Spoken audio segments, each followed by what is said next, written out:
take that as a standing ovation, but you guys just stood up and hit the wedges down. I know. All right. Hey, Mario, can you help me over here? Is this thing up and running? You're going to have Yeah, I'm going to do it right now. What? I don't need the elbow. No, I'm good. Thank you, brother. How's everybody doing? Great. Hey guys, I'm gonna go over some things with you guys today, and then what I'm gonna do is a little bit different. I'm gonna open it up for question and answers as a team here. I want to share with you. You know, I've been doing this now 32 years, and I was looking at the numbers yesterday. We had our best 90 days we've ever had in our business.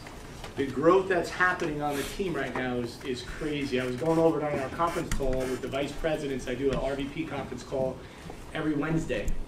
And I was going through some of the numbers and the growth. People that have really stretched out, and people that put on their second dime and their third dime, and the growth that's happening. Base shops, I think we've got 5 or 6 vice president promotions at the leadership school. We've got somebody who's going over 100,000. Actually, Doris is at 99,200. If you guys have her number, just bust her beans. She should have been over it last night, but she'll be over 100,000 by the school. And we're recognizing people that are, the growth that's going on in the business is absolutely crazy. And I've never had to work less, but enjoyed working more, if that makes sense. Like, whether we show up or not, we still get paid. I mean, just in the last 30 days, I was in the Bahamas for about a week. My daughter was home from spring break, so I figured if I was with her, she wouldn't be in Mexico without me. So I took her to the Bahamas with her. Some of her friends hung out in Florida. And then last week I took my son to go travel to go look at colleges. I was in North Carolina, South Carolina. The week before that I was in North Carolina doing a school for Andy Young and the company. And so I've been running around like a knucklehead, and yet our business is at an all-time high.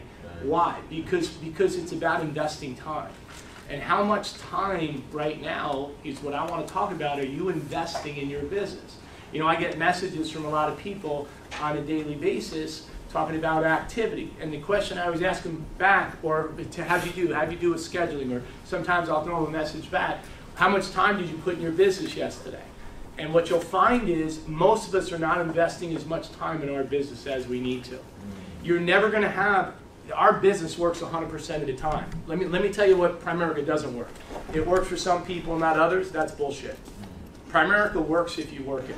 And if you put the time and energy in and you schedule, it's never going to be 100% of the people you sit down with you're going to do business with. It's never going to be 100% of the people that you recruit. I met with a guest today that our Linda invited, asked me if I could meet with him. I met with him before the meeting. He's at the meeting. You know what's going to happen after the meeting? He's either interested or not. Right. If he's interested, we'll get him started. If he's not, we're going to go continue to build the business and get wealthier. Does that make sense? Right. That's the attitude you and I have to have. It's got to be yes, no, or next. Right. And I think what happens is our business has not changed. I know we've got technology. When I joined, before you guys were born, over here, we didn't have cell phones. We didn't have POL. We didn't have computer. There was no internet. You couldn't get on. You had to pay for porn back then. Crazy, right? Crazy, right? But I'm only kidding. But everything has changed, but nothing's changed. Everything's changed, but everything is the same. I was out, and so I went almost 20 years without doing appointments, okay? And the problem was I hired a few new directs, which screwed my whole system up, okay? Because I hired some people by accident in Florida. It was a doctor, it's a lady who's a doctor, she does acupuncture and stuff, and so I talked to her, and she said, what do you do for a living? I start bullshit where she comes down. My wife spoke to her, and her and her friend joined. Now her husband just joined, who used to sell life insurance for years and left because they wanted him to sell life insurance. I did an F&A for them last week and then recruited him over the kitchen table.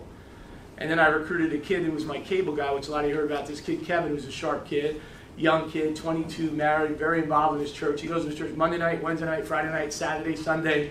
And perfect example, his wife says, you know, I don't know about this Primerica thing because you put a lot of time in. And I said, and so he goes, my wife's being a little bit negative about the business. I said, your wife's not being negative, your wife's normal.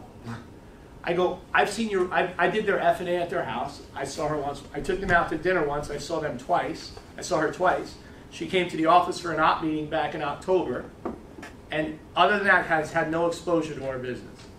I go, picture right now, a brand new person sitting at an op meeting, comes to an op meeting, and they see the op meeting, and then they don't come back to the office for 6 months. How jacked do you think they're going to be about the opportunity? And so he goes, yeah, but she says, I'm taking a lot of time. He said, so let's look at your week last week. You took a lot. You spent 27 hours at church last week, which is awesome, and he's very involved in his church, and God bless him. He doesn't need to change that. But there's still 168 hours in a week, right? You can make excuses, you can make money, you can't make both. Right. And so when I went over with him and I went through he set some appointments up. I made some calls. I said, all right, how many calls did you make? So I said, show me the notes. And if you don't have it written down, then you're driving around with no directions. Does that make sense? Right. He had it all written down. He goes, I made 4 phone calls. I go, how many people are home? He goes, 1. So he showed me the first day he made 4 phone calls. So if I call Lennis right now, if I pick up a phone and call Lennis and she does not answer, how long am I on the phone with her? Less than a minute, right or wrong. And if I'm on longer, stalker, right? Something, right? Just ring it 87 times, right? So if I call Lennis and she's not home, then so that's maybe 1 or 2 or 3 minutes. And then if I call Niji and I get Niji on the phone and I speak to her for a few minutes, it shouldn't be any more than 2 minutes. Why? Because 2 minutes after that, your goal is to set up an appointment so that you can sit down. Did you ever schedule to get I got my hair cut yesterday. I landed in New Jersey yesterday. As soon as I landed, I said, hey, I need to get my hair cut. She goes, we're booked. I said, I know, but you could obviously squeeze me in, right? I flew up from Florida to get my hair cut. And she goes, all right, yes, because I was to call last minute. And she squeezed me in, right? So when I called her up to get my hair appointment, I said, okay. She goes, can you come at 3:30? I said, absolutely. I said, all right, I'll see you there. She goes, all right. So I didn't go, oh, so, all right, so we're set for 3:30, right? She goes, all right, see you later. I go, hey, so what are you going to do when you cut my hair? Like, were you going to start in the back, in the front? Are you going to wash it? Like, so you cut my, like, I got off the phone within 35 seconds. Does that make sense? Right. You order a pizza to have pizza delivered. How long are you on the phone for? If I set up a time and say, hey, Jaime, let's go to dinner tomorrow night, man. And I call him up, hey, were you around? Let's go, we'll catch the football game or the basketball game, and we'll grab dinner and a beer. Where do you want to go? How long am I on the phone with him for? For that, to schedule that, less than a minute, right or wrong? So I'm not saying you call somebody up. I haven't talked to Jermaine, let's just say in 2 years, and he's a friend of mine. I call him up, Jermaine, how you doing? Hey, what's better tomorrow? Wednesday? What's better tomorrow? 6 or 7? I need to have a little build rapport, but that doesn't take longer than a minute. So the reason I'm sharing this with you is I went over with him, and then we looked at it. We figured out he put 3 hours into his Primerica business last week, and his greatest Primerica is. And he closed a sale and made $800. But it's great. I said, show me where you're taking time away from your family or church.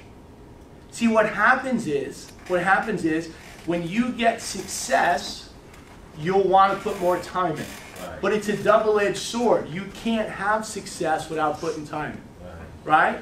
Hard work only comes, right, before success in the dictionary, right? So you've got success comes before hard work. You got hard work's got to come before success. So let me kind of go through fundamentals with you, because what happens is sometimes we sit in an opportunity meeting, and I'm going to go through fundamentals with you today because it never changes. And we sit in an opportunity meeting, and we hear about the opportunity. We say, I'm going to give this thing a try. It sounds awesome. What do I have to lose? I remember the kid today before the meeting goes, yeah, I'm looking to make some part-time income. I'm going to school to get my PhD. But in the meantime, I'd love to do something part-time to make extra income. He's going to see an opportunity, whether he's interested or not, to make great extra income. Well, I made $100,000 part-time here. That's great extra income. By the way, what I did 20, 30 years ago is possible to do today, if not more. Does that make sense? Okay. With what we have in place right now. I mean, all the incentives, the company's going to announce it today, which they didn't announce yet, but the next trip is going to be to Bahamar in the Bahamas, which is the new hotel that they spent like $2 billion on, which is crazy. And I was going there a couple weeks ago. Problem is, if I go there, I have to pay for it. Now the company's taking it, so I was pissed I had to go to the Bahamas, right? So, but the company, they're going to have a trip. You want to win that trip. The company has so many incentives right now in place between the leadership schools that we have. We got Peter Snyder flying up for that, right? We've got our convention coming up. Everything that's in place. And so when you look at our business works 100% of the time. And I promise you this, whatever you saw when you looked at the opportunity, whether it was part-time income, whether it was you hate your job, whether you want to own your own business, whatever you saw in that meeting, it's so much bigger than you think it is. And I'm not talking down like I know more than you. I'm just telling you, I've been here 32 years. It's so much bigger. Every single day I get blown away. I was in my apartment in Manhattan last night looking at the numbers, and I kept saying to my wife, can you, like, look at this. This is crazy what's going on with people's incomes. It's unbelievable. But you got to put the time and energy in. Our business is rocking right now. Why? Because we've got a lot of hours being put in our day. If I'm the only person on my team, and some of you are right now, and that's okay, then how many hours you put in? You got to max this thing out. Right. You got to max this thing out. You got to work like your business counts on it, because it does. And I'm telling you, sometimes when we don't see success for a week or 2 weeks or a month, the longer we go where we don't get overcompensated, we lose sight of why we joined here. And we lose sight of putting in energy and activity. And it always comes down to fundamentals. My son's a punter in football, which he really just started punting less than 15 months ago. And now he's ranked, he's one of the top punters in the country, believe it or not, which is crazy. I don't know where the hell he got this from. And so now colleges are looking at him. So we went and looked at some schools last week. We're going to look at next week when I get back. We're going to look at 3 other schools in Texas. And he's got coaches' visits. So I went to these schools where they spent millions of dollars on these facilities, which is crazy. And I sat through 2 practices, one at NC State, North Carolina, and then I sat in one at the University of South Carolina. And we sat there, I was there Monday and Tuesday this week. And I watched these kids, and these kids are the best athletes. 3 of them just are getting drafted, that were practicing with the team from last year, got drafted into the NFL. A bunch of these guys are all-American players, like top players. And I'm watching them practice, and they're practicing blocking and tackling. They're practicing the fundamentals. Right. They weren't practicing fancy bullshit. They were practicing fundamentals. And the fundamentals never change. And if you do the right things with your time and energy, it doesn't change. So I want to kind of go through, and for those of us, and go through some of the numbers. I sat down, I'm going to write this out here, if you don't mind. I sat down with somebody, field training. So there's a guy, Kwame, that works with us, and for a while he was, in the business, showing up, and then his wife had a baby, and he was kind of missing in action for a little bit. It's kind of like being having a membership at the gym. The more you put in, the more you get out. And so if some of you had a membership at the gym, how many have a membership at the gym? But maybe haven't been there most recently, right? Does it help you physically? No. Right? So it's like you play judo for years, right? If somebody started today and they say, well, how long does it take to get a black belt? I can hear that all the time, right? I got my black belt in Brazilian Jiu-Jitsu, I got my black belt in Taekwondo. People go, how long does it take for you to get your black belt? Well, it depends. If you train once a week in Jiu-Jitsu, it'll take you 20, 25 years to get a black belt. You train 3-4 days a week in Jiu-Jitsu, which is only 3 or 4 hours more a week, you get your black belt in 10 to 12 years. That's what I did. It took me 12 years, right, to get my black belt, almost 13 years. It takes 20-something years if you put a little bit of time. Does that make sense? Nice. It's the same in Primerica. It's the same. The only difference in Primerica is we create leverage. We can create more leverage because as we're recruiting training now, what's happening is you got more hours in your day that's going on. And so part of what I wanted to do is I sat down with Kwame, said I want to get going into business again. I said, Kwame, you get going into business, we're going to go back to fundamentals. He goes, I feel like I'm out of shape.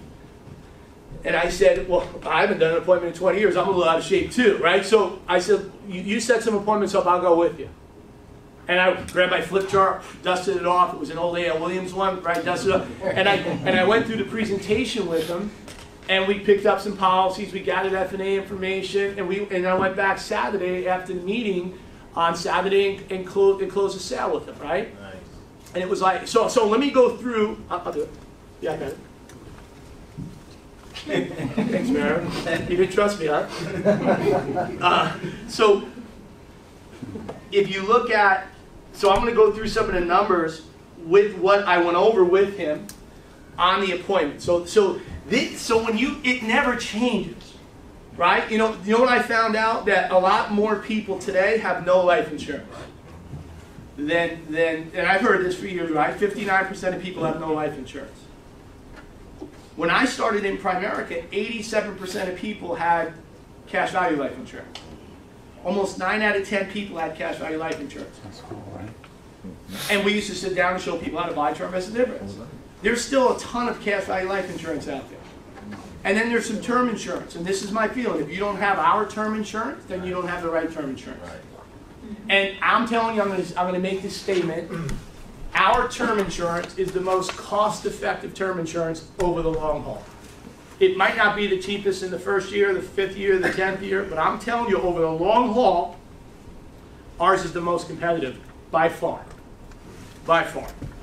And if you're really talking about buying term and investing in difference for a client, nobody does what we do. So when you sit down with a person, if they don't have our term insurance, I'm telling you there's going to come a point, whether it's a year, whether it's 5 years, whether it's 10 years, something's going to happen and they're going to realize their policy is not what they should have purchased, okay? And then worse than having cash value life insurance is having no life insurance. Because if you have a crappy term policy, it's better than no insurance. Right? If you have a crappy whole life policy, it's better than no life insurance. So that every human being that's got responsibility needs it. Doesn't mean every human being is going to take it, right? But every human being needs it. Hey, how many heard every diet book you've ever read, or anytime you work out, what does it say? Do not drink water, right? No, it says drink water, right? I don't care what diet book you read, it says you got to drink a lot of water, right or wrong? Right. But yet there's people that don't drink enough water every day. Does that make sense? That doesn't mean it's water's fault, right? So let me go through the numbers of what we did with this client, which is crazy. And I'm going to go through what they were spending. So we sat down with this client, and we're going over, and it was a Brazilian couple. They're both from Brazil, and they live here for probably 8 or 10 years. And we're recruiting them too, because they both are in their own business. She has a cleaning business, and he has a construction business. And they're working crazy hours, and when it's all said and done, she's making $50,000 and he's making $30,000. They're making $80,000 a year. But they're not making big money, okay? So $80,000 is okay money, but it's not a lot of money for two business owners that are working crazy hours. And great couple, so I sat down with them, and let me tell you what I did. I went through the flip chart presentation. And all I did was I said, I'm gonna go through I'm gonna show you why I'm here tonight. And I said, what did Kwame and Teresa tell you to get us together tonight? And he goes, oh, he says, you guys do insurance, you do this, investments. I look at them both and I go, that's not what we do, right? So that's part of what we do, but that's not why I'm here. I'm not here for the insurance, I'm not here for the investments. Let me tell you why I'm here. I'm here because I want to show you what Kwame and Teresa are doing and why they're working with me. And when I'm done, I want you to love what I do so much that you want to come work with me. Are you with me? And I'm going to go through who we are and what we do, and I want you to look at this 2 ways. One is there a need for what we're doing? You might have a need for yourself. And 2 is, with a little training, you think I can learn to do, not what I'm doing, but what they're doing. Does that make sense? All right, so let me, and I went through the flip chart. I didn't write it out. I didn't put up a projector. I didn't show videos. I went through the basic flip chart. And as we went through it, when we got to the part about the F&A, because I went through the financial house. How many of you watched that video that we did? Okay? Both of you. Awesome. Okay. I recommend everybody watches that video, because it's a financial house that I copied from someone 30 years ago, and I use it to this day, the same thing, and it's fundamentally sound. Does that make sense? Okay. And so, if you look at, so let me go through the numbers. There we go. Let me go through the numbers. So the husband's name is Narcisio, right? And the wife's name is Miriam. So our Narcisio has a policy, and when I went through the cash value life insurance, Narcisio goes, I would never buy that stuff. So when I went through, you know the rule of 72 page, and on the other side of the cash value page, that thing from 30 years ago, that's what I did. And when I went through it, he goes, yeah, that's crazy. I would never buy that stuff. I know you'd buy one for you and one for your wife, right? So he had a whole life policy on him and a whole life policy on his wife that he didn't even know he had. Right? So he's got a policy. He's got a $10,000 life insurance policy, and he's spending $59.65 a month on it. Are you with me? Wow. All right. Then he's got another policy. He goes, I have term insurance, and it's cheap and it's really good, and I don't want to change anything. So we're not changing anything.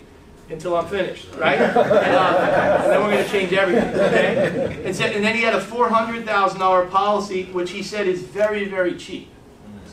And it is, today. He's paying $24.84 a month. And he told me it's level for the rest of his life. And I said, it's definitely not level for the rest of your life. So he goes, no, I'm telling you, that's what my agent told me. I said, okay, well, so if I prove to you that it's not level for the rest of your life, and it's going to go up very soon, then you'll want to get rid of it. He goes, it's very cheap. I go, I know, it's very cheap right now. And by the way, $400,000, oh, I didn't tell you, he's, how old is he? He's 50, and she's 48. Her name is Miriam, right? Now Miriam has a $10,000 whole life policy. Hers is $26.51 a month. She's got another $100,000 policy, which she said was term, which is $36 a month, but that's UL. And then Miriam has another policy that she has $500,000 of life insurance, and she's spending $43 a month. Now, at 48 years old and 50 years old, $24 a month for $400,000 is cheap. At 48 years old, $500,000 for $43 a month is cheap. So, you ever hear that saying, cheaper is not better and better is not cheaper? Mm-hmm. Okay, so he's got, any way you want to cut it, he's got $410,000 on him, and she has $610,000 on her. Combined, she's spending, where is it? 26, 36. She's spending $105.51. Is that right? 70? No, that's not right. Oh, she's got another little policy too. But she's spending $105.51 is what her number is. He's spending $84.49 a month for a total of $190 a month. And so let me show you what I did. I ran a little P41 modulator here, and we did a quick quote. And watch this. A 20-year level term, 610 on her, is $109 a month. Guaranteed level for 20 years. This is 410, it's $198 a month. So they're spending right now $190 a month, and I'm showing them how to spend $198 a month. The difference is these are both level for 20 years guaranteed. Mm-hmm. His policy that he's got right here, this policy is going to stay level for the rest of his life. And he's got cash value built up in there of like $600. But surrender charge and all the stuff that's in there, he's got like $18. So the bottom line is he's got no money built up. But it's going to stay level for the rest of his life. And so when you look at that, you say, well, Keith, $10,000 of life insurance, $59 a month is not a lot of money. Well, $10,000 of life insurance is not a lot of money. Right. So he says, well, this is cheap. I said, well, no, this is cheap. Watch. If he's got a $10,000 policy and he's spending $59 a month, if you multiply this times 10 and make it $100,000, and you multiply this times 10, that comes out to $590 a month, doesn't it? Right. So for $100,000, apples to apples, it's a lot of money, isn't it? Right. Well, it's cheap. It's cheap because it's a low policy. So if you look at this right here, so he's spending $59, but it's going to stay level for the rest of his life. This policy, when I looked at the policy, wasn't guaranteed the rest of his life. It was a 10-year policy. Mm-hmm. He took it out April 12th, 2009. April 12th, 2019 is next week. And his thing's up for renewal. So I said, let's call the company and let's see what it's going to. And when we called the company to see what it's going to, we found out it's going to, what do we got here?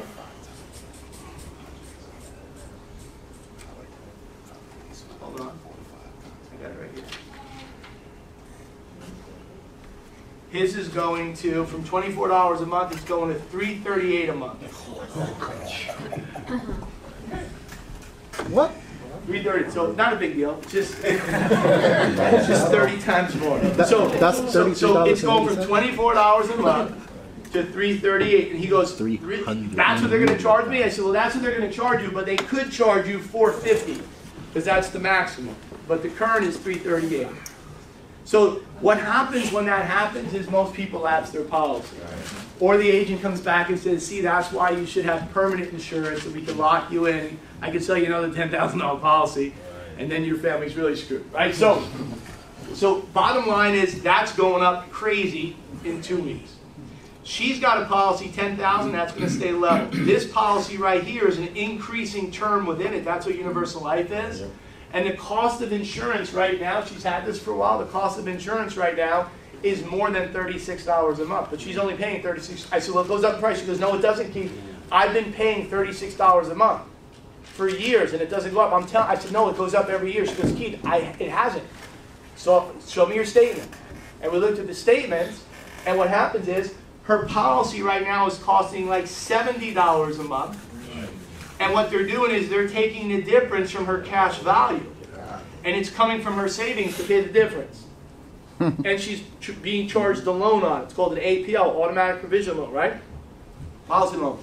And so when I showed her that, she's like, oh my God. So that's like me saying to you, hey, you're only paying $36. So you're going to pay $36 from here, and I'm going to take the other money out of your savings account.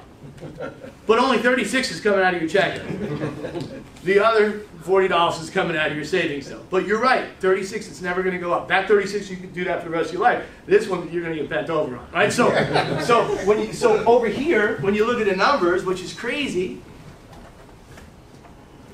this is going up in price. Then she's got a $500,000 policy, which is cheap as hell for a 48-year-old person. Well, it's a 20-year level term. It's a 20-year level term, and it has 2 years expired, so she's got 18 years left, which is still not bad, right? What happens in the 19th year? Now, she's got a daughter that's 25, a daughter that's 23, and she's got a son that's 10. How'd that happen? Right, so, but 25 with the same guy, 25, 23, and he had a problem, there was no cable that week, so they had nothing to watch the, anyway, so they got a 10-year-old. So they've got a 10-year-old, right, and I've got a 19 or 16-year-old, and I know what college costs for my daughter, 70 grand a year. If my son gets a scholarship, then the money that I pay for my daughter, he's going to keep, right? So, but 70 grand a year times 4 years, when you add it all up, it's $400,000. So that kid's 10, by the time that kid finishes school, you're talking 10, 15 years from now, or whatever it is when it's all said and done. If he gets a PhD or a master's or whatever it goes, which most people don't do a 4-year school in 4 years. You ever figure it out? It's usually 4 to 6-ish, right? So, and so when you factor it, this $43 a month is inexpensive right now, but that's going to go up in price. That $43 a month is going to go up to, it's going to go up to $12,055 a year. So it's going to go from $43 a month to over $1,000 a month. Are you with me? Okay, so let's go through it. So right now, they're spending a total of $190 a month until next week. And then the $190 a month next week goes to $503 a month. And then in 18 years, it goes to $1,464 a month. That's not including the universal life that's going to increase. So what I said to them is, and bottom line is you pick what you want. So at a 20-year level term policy, it's $198 a month, locking it in. So right off the bat, starting next Tuesday or whatever, Wednesday, whatever the 12th is, Friday, we're going to save them $300 a month. Then we're going to save them $300 a month for 18 years, and then ours is going to go up, and theirs is going to go up, and then we're going to save them, at that time, we're going to save them, I think, $900 a month for the next 10 or 15 years, which will take them out to age 80. Does that make sense? So if they wanted a 25-year level term, guaranteed, it's $245. If they want a 30-year level term, it's $291. The $291 is still cheaper than the $508 next week. Are you with me? They don't need, I did their F&A. You know that F&A thing that we say we do? I actually did it. And what was crazy, which pissed me off, was afterwards, Kwame calls me up, Teresa, I go, so I did the presentation. I didn't go there for the client, I went there for them. I told you I'm going to help you. So afterwards, I said, I want you to call me and tell me what you got out of it. And I want you to take some notes, because after we're done, I want you to have questions. I don't want you to sit there and watch me get checks and it's great referrals and all that stuff. I want you to ask me questions. Afterwards, she goes, oh my God, she goes, I love that F&A. And I said, well, what'd you learn? So she goes, I learned this, and she learned a lot, which was cool. And I said, well, what do you mean? She goes, I'm doing an F&A on everybody. I go, what meeting did you sit through that we say do not do F&As on anyone, right or wrong? But it's easier to not do an F&A. Just like it's easier for me to get up this morning and not exercise before I came here. Just like it's easier to hit the alarm and hit the snooze button and get up. Does that make sense? It's easier to do that, but it's not better. And so I didn't recommend, so what do you think? I said, well, based on your F&A, you need it for the next 20 years. Now, they could have done this here. I don't think it made sense. I think what they needed was a 20-year level term policy. So if you take 503 from 198, yeah, we're saving them like over $300 a month. So what we did is we ran a very simple, basic financial calculator. Hold on. No? Yeah, that's it. Hold on. And I left it at my office, but I had Raquel run one for me. If you took the $300 a month at 9%, it's $889,000 over the next 35 years.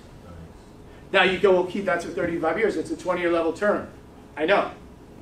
If we compare apples and apples, then we're going to save them over $1,000 a month in 20 years from now. I didn't even factor that because it's going to be even more. So I just ran it, and I do this for two reasons. I run it for 35 years, and the reason I run it for 35 years always is it's the longest you can get on one page. It's funny, but I'm being dead serious. And the reason I'm sharing that with you is, yeah, I do it on one page because the second page, if I ran this for 40 years, then 35 is on one page, and then it looks like you're tricking them out or something, right? But if I just run it 35 years, people go, well, why would you run it 35 years? What if they only needed 20? Well, if I run it 35 years, I could show them 20. Right. If I run it for 35 years, I could show them 30 years. Does that make sense? Yeah. And so when I ran it, and you look at the difference of what we're saving right now, he has $410,000 and she has $610,000. And in 35 years, without the increases, we're going to save them $889,000 at 9%. All right? Now, does anyone have a mutual fund in here that they own? Please raise your hand. If you had a chance recently to look at your statements and you look at the returns, just for shits and giggles is what I challenge you to do. Whatever your symbol is on your fund, whatever that symbol is, SASMX, right, AACCEI, whatever symbol you own. I own 20 different funds, okay? I have Legg Mason funds, I've got Invesco funds, and I've got American funds. And just, you know, I look at them all the time. I don't look at them all the time because I get all excited and I rub the statements on me. I look at them all the time. I was looking at them last night. We've got millions and millions and millions of dollars invested in the market. I look at it all the time. And I don't look at it to see if it's going up or down. I look at the share accumulation. And I look at the last 5 and 10 years of my kids' college funds. And I look at my retirement plan that I have set up for my wife and I. And we put a bunch of money in there, but I have accounts that I put money in that I didn't add money to years ago that are just sitting there and I don't, and yet it's still continuing to grow because it's paying dividends. And the dividends are buying more shares. And the growth, I have a relative, I'm not going to tell you who it is, but I had a relative that said to me, hey bro, not for anything, but you set up college funds for my kids and you set up retirement plans for me and my wife, and you make it sound like, because Danielle just got her securities license, and you make it sound like You make it sound like, you know, the funds are great, but ours did shitty. He said, your funds did shitty. I said, I own the same funds you own. What are you looking at? Are you looking at it upside down or something? Or what do you mean it's just shitty? He goes, no, I looked at the funds that you sold me, and they haven't really done that well. I said, so he was at my house a couple weeks ago. I said, let's pull him up. I pulled up his name. I pulled up his stuff on POL. I went right to his account. I showed him my account. I showed him where my money's sitting. And I showed him the same funds I set up for his kids, I set up for my kids. Same retirement I did for him and his wife, I did for me and my wife. Nice. I showed him the same funds. I said, oh, well, look what happened though. We started your first fund for $50 a month, which is what he could afford, which is fine. And if you look at the history, if you go into history, you stopped 8 months later. So one of his funds has like $6 grand in it. He goes, that's all I got in there. I go, you put $88 in it. and 5 years ago, 9 years ago, it had 2,000. It's got almost $8 grand in there now. And then I showed him every year the dividends that were cut and it purchased. So here was his share balance. He had like 800 shares. Now he's got like 1,100 shares. Does that make sense? Right. Then I took, all you've got to do is take whatever symbol you have in a mutual fund. If you don't have a mutual fund, you want to get one like yesterday. Right. And the reason being is, then we're not in the same business. Because what I do for 32 years is show people what I did for myself. It's easier for you to do what you do for yourself than it is to try to sell somebody something. Right. And so, if you just take SASMX, whatever fund you have, and you take that symbol, and you just go to Google, and you type in that symbol of your fund, and when it pops up, do the morning start. Forget about going on POL and doing morning start. Some of you are in securities life, so you're not going to be able to do it. Go under Google, just type in your fund symbol. And then when you type in your fund symbol, you go under Morningstar and go under Performance and look at the 1 year, the 3 year, the 5 year, and since inception. And what you're going to find is some of these funds that you all own in here, as my daughter says now from Texas, y'all own, are getting a 15% return, a 17% return, a 12% return. When we show 9%, 9% is out there. It's actually, if you said to me right now, I'll guarantee you 9%, yeah, I might put some money for my follow-up, but I don't want to put money in for myself. Right? I'd rather invest the way we've been investing, and some years it does good, some years it doesn't do good, but long term, it's going to continue to grow. It's the same thing like Primerica. Some days you get up and it's sunny, some days you get up like yesterday, it's shitty and raining here when I got off the plane. I'm like, I'm back to New York. I love it, right? So, and I left, it was 85 degrees. I got here, it was like 38 and raining yesterday morning. I'm like, and gray and beautiful, right? And then today I got up and it was foggy, and all of a sudden as I'm pulling in here this morning, I dropped my wife off at my brother's, and as I'm pulling in here this morning, it's sunny and it's nice out, right or wrong? And so, it's going to fluctuate. Some days it's going to do good, some days it's not going to do good, but long range. So my wife last night, we had dinner. They just opened up Hudson Yards, just opened up in Neiman Marcus, so I got sucked into taking a shot with them last night. And then we had dinner down at Hudson Yards, down the street from my apartment. And we're eating, and so she goes, I want to do some mutual fund appointments, because she just got her securities license. Nice. She goes, I know we got extra money. She goes, there's $300,000 sitting in the checking account that shouldn't be there. I said, babe, that's allocated for something, right? She goes, I'm going to invest that. I go, oh, easy, right? So she wants to get commissions. She goes, I want to win the securities trip. I go, we're invited to the securities trip. She goes, I want to win it. I said, all right, you win it, you get your own room. Right? So, but you know what the securities trip is? In Marco Island.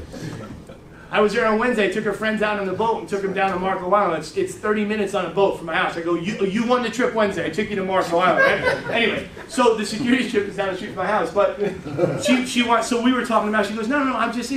She goes, but what do you do if somebody wants to put money in, but not long term for like 10 or 15 years? I go, that is long term. Long term is 5 years, 7 years, or more.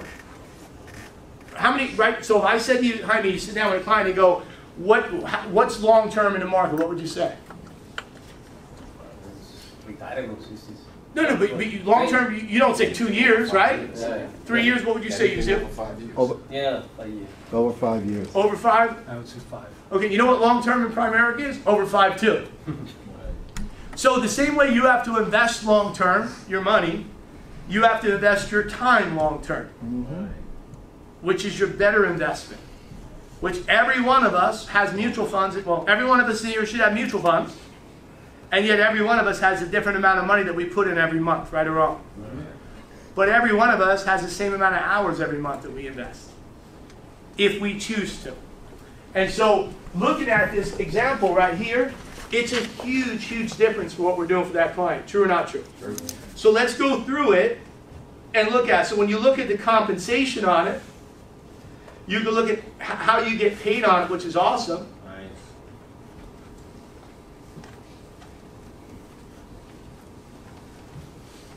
So, check this out. Life insurance on a $1,000 premium. Now this policy that we did for him was $198 a month. So $198 a month times 12 is about $2,400, give or take. And he's a district. So $2,400 at 50% is $1,200 he got paid for watching me do it the other night, right? But watch this. The average transaction we do in our organization, the average transaction we do in this room here, is about $1,000 a premium. So his was $198 a month, which is $2,400. And then some people wrote one last week that was $50 a month. The average is going to be about $83 a month. That's what it is in our business right now. Anthony Woods, how many sales did you write last month? 4. 4 sales. And what was your premium? 30. 30, was it 32? 3,200? So 4 into 3,200 is $800 and something dollars, right or wrong? Right. Right? Jaime, how many personal, what was your average personal transaction last month? 1,000. 1,000. Lennis, you wrote 5,500, which is awesome, baby. Mucho gusto. So 5,500, on the 5,500, how many transactions, how many sales? 5. 5. So 5,500, about 1,000, right or wrong? Yeah. So pretty cool, right? And so it's about 1,000 a premium. So when you look at it right here, and you factor it, as a rep, you make $250. As a senior rep, you make $350. As a district, you make $500. And when people look at that, they go, Keith, if I go from rep to district, every single one of you should be a district and above in here. And if you're not a district, you need to figure out what you need to do to become a district between now and the school next week. There's 2 people in this room. One who's not a district, that we need to get to district. The rest of you that are districts and above need to help somebody get to district. So everybody this week should be focused on one thing, is promoting districts. It's the only single thing that you can control is how wide you are. Jaime and I were talking about it yesterday a little bit for 2 minutes and talked about it this morning for 2 minutes. It's about building width. And I'm going to talk about it at the leadership school. He's going to go through a little presentation on Tuesday night here.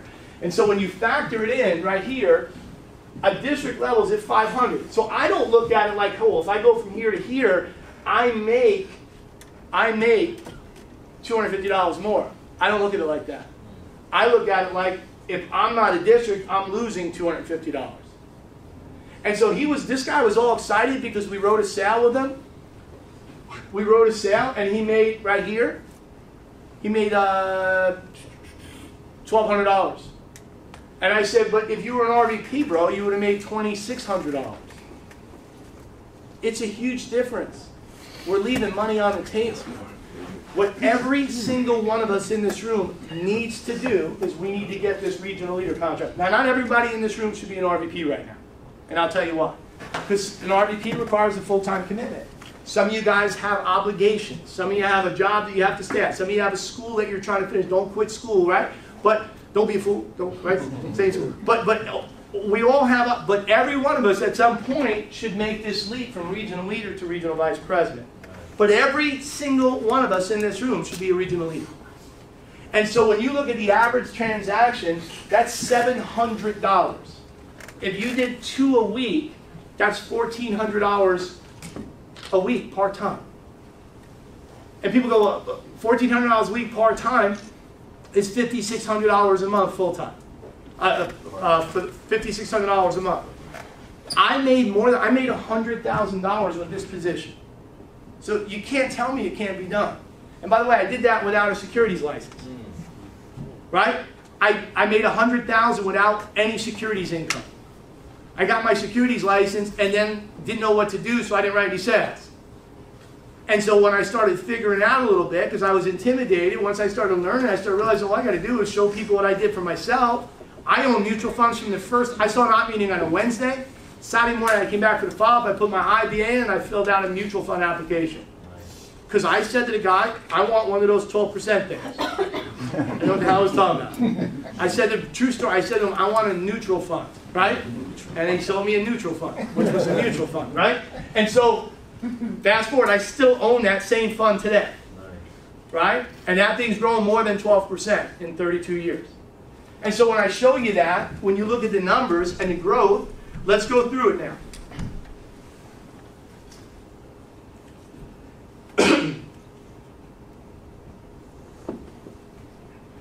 Actually, you know what? Let me do this. Sorry, guys.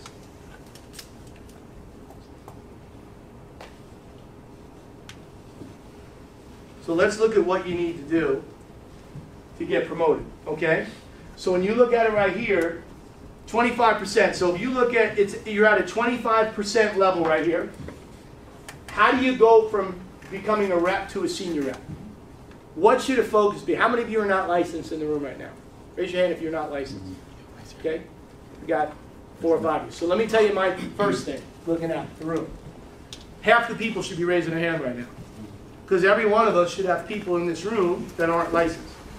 So our focus has to be to rally people in that op meeting and rally people in this room. And we want to have people that are unlicensed coming through the process. Does that make sense? So the question for all of us right now is, who are you going to identify? Who are you going to talk to this week? Who are you going to come in contact with this week that you're going to have a conversation with, so that within the next 30, 60, 90 days, you're going to have a new direct, that's a district, that's independent, that can close sales in a row. You know, I did this appointment with this guy, and I'm doing another 2 with him when I come back, and you know what I said to him? I'm done after that. I'm not doing any more appointments with you. Because no one did more than that. I did a few appointments with me. I did 18 appointments, but after 3 or 4, I could do it on my own. I just didn't because I was lazy, okay? But it was not any different. And then this kid Kevin, I went out with Kevin on 2 transactions. I'm going to help him next week do some mutual funds on some of his clients. And then I said to Kevin, and then I'm not going on any more appointments with you either. I've got 3 or 4 people. We just hired this lady Kim and Karen, her husband. I did their F&A. And I said to him, you got 3 appointments I'm going to do with you, and then after that, I ain't going on any more appointments with you. And so I'll say to people, listen, if they really need my help, I'll help them, but they're not going to need my help after 3 or 4 appointments. Because if I tell them I'm going on 3 appointments, they take notes and they pay attention. Because they know it's right. And what a lot of us, we look at this like we've got all this time in the world, and we do have all this time in the world until we don't have any more time left. And so what we've got to do is have a little bit of a sense of urgency. Right? See, just take your best week that you've had or your best day and just multiply it out, and you'll have an awesome year. So if you look right here, to go from rep to senior rep, what do you need to do? Produce 3 associates, which means recruit 3 people, and then complete your F&A. I'm going to show you a picture of what that looks like. And a lot of you have seen this before, but I'm going to show you a picture.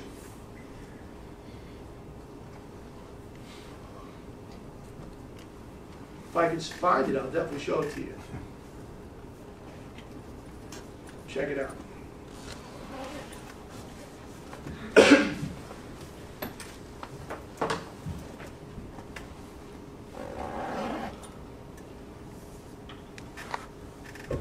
Who wears reading glasses?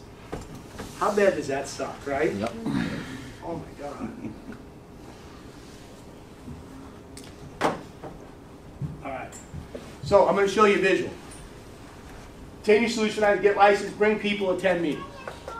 Not get licensed, not bring people, not attend meetings, do all of them. Like people say, should I focus on recruiting or should I focus on getting licensed? Should I focus on setting appointments or should I focus on showing up to the meetings? It's not end or, right? End or, you can't pick with end or. No, it's end. It's not end or, it's end.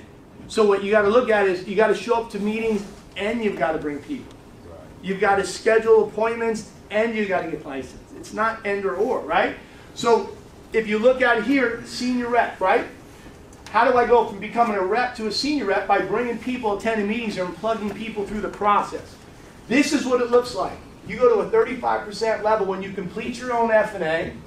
See where it says complete?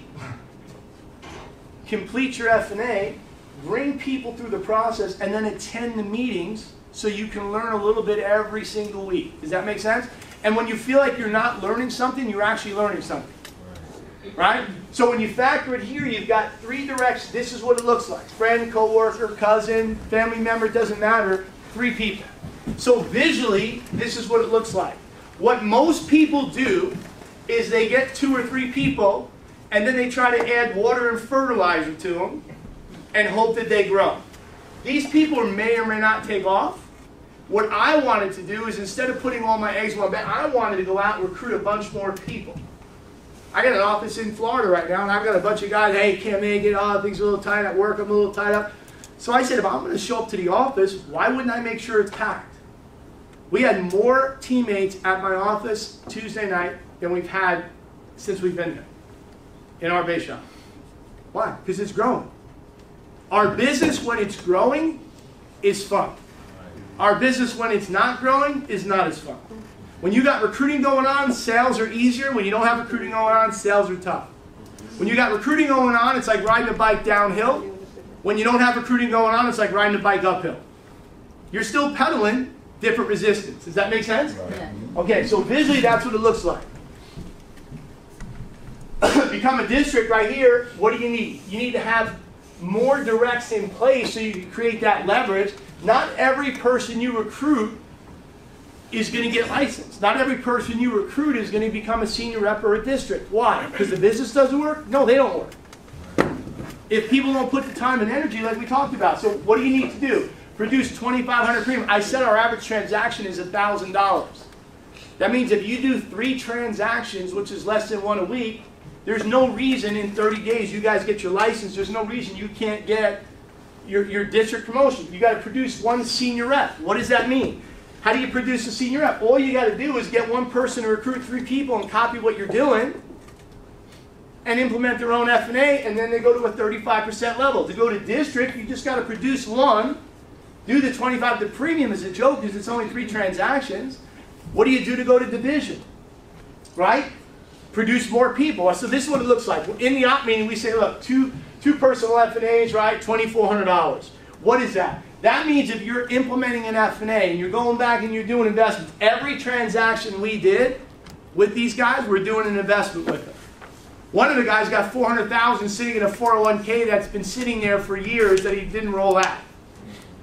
That's $400,000 that we're going to invest for him. There's a lot of money to be made in that if you have a license. And if you don't have a license, there's annuities that you could do without a license.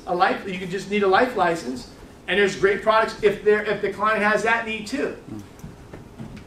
So this is extra income. So when we look at, I don't look at the overrides as a district. I just look at what we're doing on a personal basis. When you look at right here, there's no reason. So if you look at our base shop last month, I think we had almost 10 people that made between $1,000 and $6,000 last month in our base shop, part-time.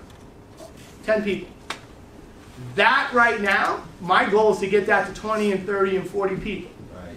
And then not to have people in my base shop making $10,000 a month. I want to get them out of my base shop and get them promoted to RP. The only reason I'm recruiting some new people, the only reason I'm here in the office today isn't to listen to myself talk. I'm sick of listening to myself talk as it is.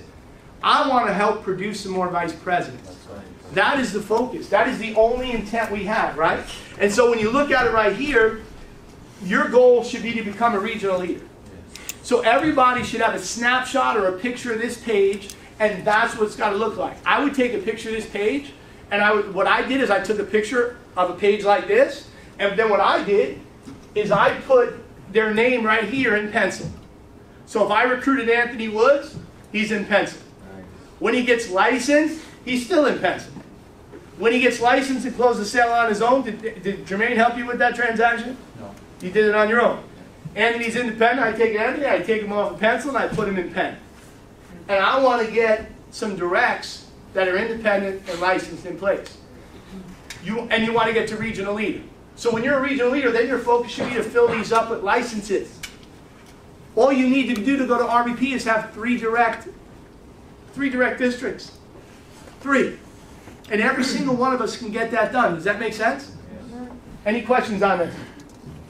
All right, so let me cover a couple things with you. And I want to just cover some things that I've been talking about lately with some of our teammates. One is, never put your pen down until you're done writing your story. And I'm not just talking about in Primerica, in your life, right? Don't put your pen down until you're done writing your story. And some of us in this business have been here 3 years, 5 years, 10 years, and maybe we lost sight of why we joined Primerica. And any single time, you know, Art Williams said you can change your business around in 90 days. And that's true. But to me, what's truer is you can change your business around in 24 hours. You can make a decision that you're not going to let a day go by that you don't prospect somebody. You can make a decision. How many times a day does the average person check their phone? Hundreds. Some kids in high school, over 1,000 times a day. How scary is that? But it's true. Instagram. You ever sit? I'm in the airport. Boom. Last night, my wife and I left the restaurant. We had dinner. We went to the Neiman Marcus. Then we went to the restaurant at Hudson Yards. And then we took an Uber back to my apartment because it was raining. It's only like 5 blocks. We took an Uber back. And we get downstairs, and I go, babe, look around. And there's like 30 people standing inside because it's raining, waiting for an Uber, and they're all doing this. They're ordering an Uber. See, how many times a day do we look at our phone, whether it's Instagram, whether it's Facebook, whether it's messages, whether it's texting? Hundreds of times a day. And if every single time that you looked at your phone, you prospected somebody. Or if every single time you looked at your phone, you send out a message to somebody to invite him to the office. If every single time that you looked at your phone, you put some type of energy into your business, where could your business be? And so, looking at that right now, I talked about saving money, right? We shouldn't live above our means, but you should save yourself broke. Every one of us should be saving ourselves broke. I said to my wife the other day, one of the things that we did is I just increased my packs on my personal investments. I raised it, I think, 4 months ago, another $50,000 a month. So my goal every month is to save $150,000. I save more, but $150,000 comes right out of my checking account. At $50,000 comes out on the 10th, $50,000 comes out on the 20th, and $50,000 comes out on the 30th of the month, right? And when every time it happens, it's like, boom, boom, right? Because it sucks, but the other side of the coin is when you look at the account of what's going on, it's incredible. And I do that because if not, it's easy to spend that money, right or wrong. We have to try to convince ourselves to save ourselves broke, right? And so we can't live above our means, right? But we got to focus on the things that we can control. This is the way you look at it too. At your job, right now, it's your job. If you had a car accident, God forbid, and you weren't able to get to work for the next 6 months to a year, or you had an illness, a heart attack, or a stroke, or something happened, God forbid, and all of a sudden you end up, most people end up in the hospital, go, I've been trying to get here all year, right? You just, all of a sudden you wake, some people wake up and they're in the hospital, right? If that ever happened to you, God forbid, right, and you were out of work for 6 months or a year, how long would you continue to get paid? See, to me, that's scary. That's not, you know, if it's going to happen. That's eventually going to happen to all of us. And it's when it's going to happen. Does that make sense? And so what we got to do is we got to put ourselves in a position where our business pays us whether we show up or not. We got to play the game hard until the end of the game. And some of us right now, when I look at, I was talking to someone last week who's going for their $100,000 ring. And I was talking to this guy, and he goes, I'm close to getting my ring. And I told him, I said, you're bullshit. You can bullshit your wife, you can bullshit yourself, you ain't bullshit me, dude. You're not going to get your ring. I said, you wrote 2 apps last month. When I was trying to focus on getting my ring, I didn't sleep at night. When I wanted to go over 100,000, I was possessed. Not obsessed, I was possessed. And people go, well, that's not good. Listen, I still took care of my family. I still did the things I had to do. I didn't change my integrity. I didn't do anything out of it. But I was obsessed and possessed with putting time and energy. There's no way I was watching TV when I was trying to get mine. There's no way. I never went to a movie at night. My wife and I were dating. I never, at the time I was dating a girl, I never went out on a date on a Tuesday night or a Wednesday night, or if you wanted to see me, we'll meet me at Houlihan's at 11 o'clock after the op meeting. That's where I used to meet my girlfriend, after the op meeting. Meet me Saturday night. I never took a night off. Not once. I'm just telling you, in 5 years, never once did I take a night off and go to a movie. And people look at that and they go, oh, Keith, you know, you got to spend time, you know, with your, you got to stop and smell the roses. Now I live a life that's, I just bought a plane. I didn't tell you, G, we got a plane, we got to show that thing. I just bought a plane. So now I got my own little plane, right? So I'm sitting there going, the life we have is crazy. And what did I do? I worked hard. I missed a couple movies for 5 years. Folks, but I had a set, when I didn't have my $1 million ring, I worked like I wanted to go make $1 million. When I wasn't an RVP, I worked like I wanted to become an RVP. And all I'm telling you is, this thing will pay dividends if we invest time and energy properly. But we've got to get a little bit of a sense of urgency. We've got to pick up our intensity a little bit. We've got to stay focused on the things that we can control and not focus on the things we can't control. How many have seen that movie, Identical Strangers? It's friggin' awesome. So real quick, Identical Strangers is on Netflix, right? I think it's on Netflix. I won't tell you the whole movie, but it's awesome. You want to watch it. It's actually sad what happens at the end, but it's crazy. There's a Jewish family that has, the lady gets pregnant, and there's a adoption agency in New York. It's not existence. They put them out of business because of what they did. But there's an adoption agency, and it was all Jewish families that were recruited. If you're Jewish, then if you wanted to put your child up for adoption, you couldn't keep the baby for whatever reason. This lady has triplets. And she puts them up with this Jewish organization in Manhattan. And what they decided to do is they took these 3 kids and they gave them to 3 different families. And what they did is they did a study on them, which is what they did, which is bad. It was almost like they were lab rats. And they put one kid with a wealthy family in Westchester, a doctor, I'm ad-libbing a little bit, but a doctor and an attorney, husband and wife. They put the other child with a middle-income family and then another child with like a blue-collar, hard-working family. You with me? And then what they did is they saw, is it nature or nurture? They all came from the same womb. Is it how you raise them, the time and energy you put in, or is it just how you're born? And really what it showed to me, it's not how you're born, it's how you change. It's not nature, in my opinion, it's nurture. It's you investing the right time with your energy. Yeah, listen, you could do the right things with your time and energy with your children and still have kids screw up. But in my opinion, if you nurture it properly, you stack the odds in your favor. Right. Does that make sense? Right. And so nature and nurture. And so real quick, so this kid goes to college. He's going to school out in Pennsylvania. Kid walks in. They're triplets. They look exactly the same, these kids. Kid walks into school. At college first day at school, he's out in like East Stroudsburg or somewhere in Pennsylvania. He goes walking into school. And some guy goes, hey man, how was your summer? He goes, all right, I was good. Like he didn't know anybody. He's like uncomfortable. You ever walk into a place you don't know anybody? And so he goes, hey, what's up, bro? Hey, good seeing you again. He goes, he goes, saying to himself like, these people are wacky. Then he walks in and some kid comes up to me and goes, bro, you said you weren't coming back this year. He goes, this is my first year. He goes, shut up, idiot. How was your summer? He goes, I've never been to this school. I just transferred from another school. He goes, come on, don't be an idiot. He walks away, he goes into his dorm room, and one of the guys that he saw in the hallway goes, hey, your buddy's here. He came back. I thought he wasn't going to school. It was his best friend. His best friend knocks at the door. He opens the door, and he goes, bro, you said you weren't coming back here. He goes, why do people keep saying that? He goes, this is my friend. He goes, come on, Eric, whatever the guy's name is. He goes, my name's not Eric, it's John. He goes, what are you talking about? He goes, I don't know I don't know this Eric guy. He goes, don't be, he starts going, wait a second. He goes, he shows him his lights, whatever. He goes, is your birthday April 6th?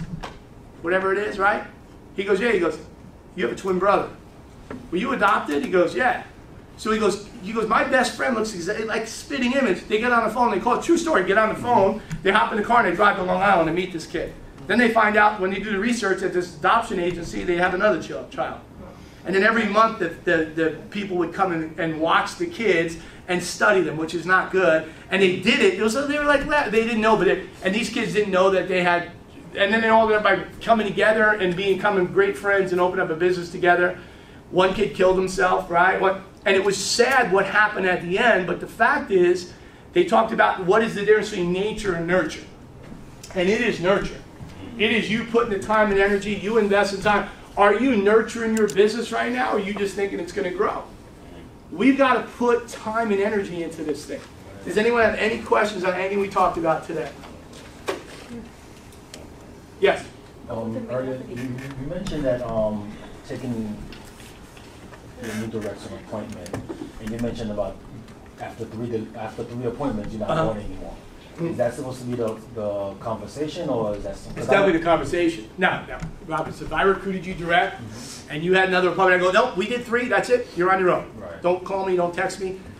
I want to have that conversation with you, because I want you, because sometimes you're on an appointment with somebody and they're looking around, and I want you to be on the appointment like you want to go learn so you can copy what we're doing. When you sit in an opportunity, you don't go, oh, I've heard this before. No, you should be sitting in an opportunity meeting, taking notes, going, when I have to do this meeting next week. Right? In this meeting, when I sat in this meeting, listening to Joe Enser talk, I would take notes as if I had to do this meeting if Joe Enser wasn't here.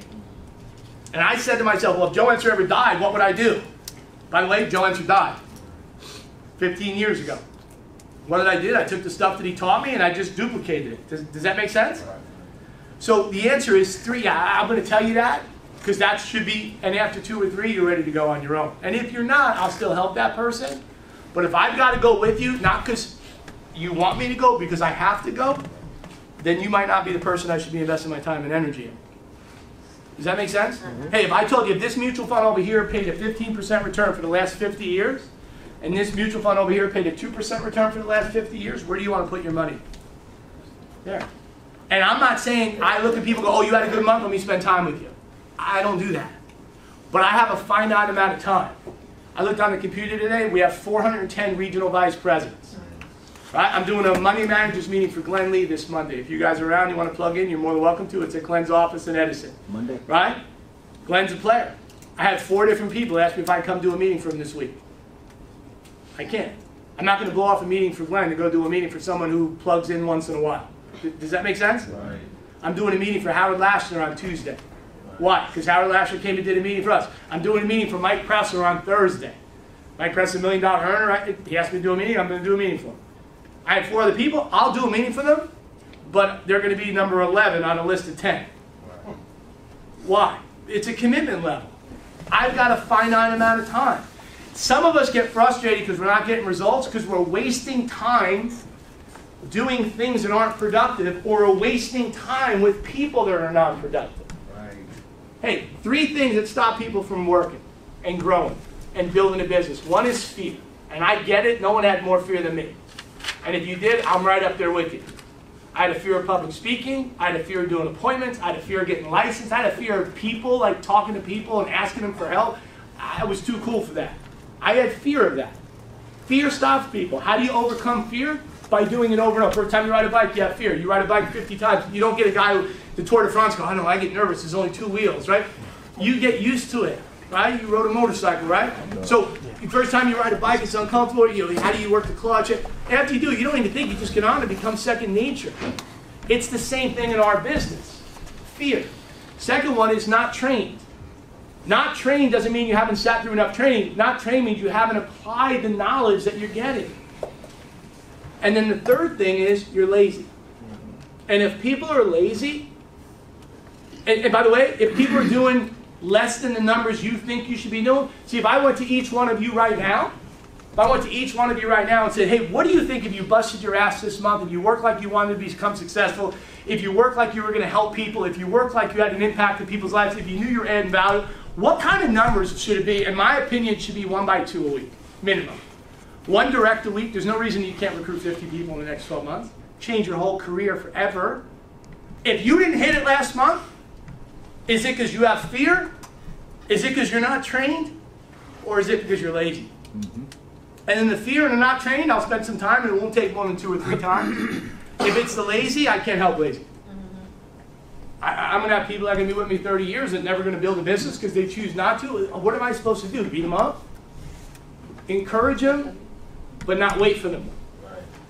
And people right now, we're in a people business. The only thing that can wear you out is wasting time with people that are wasting your time. That's the only single thing. I'm just telling you, there's more people out there like everyone in this room that want to go do something, and what we've got to do is just go identify them. Does that make sense, guys? Right. All right. Have an awesome week, and I'll see everybody at the Leadership School.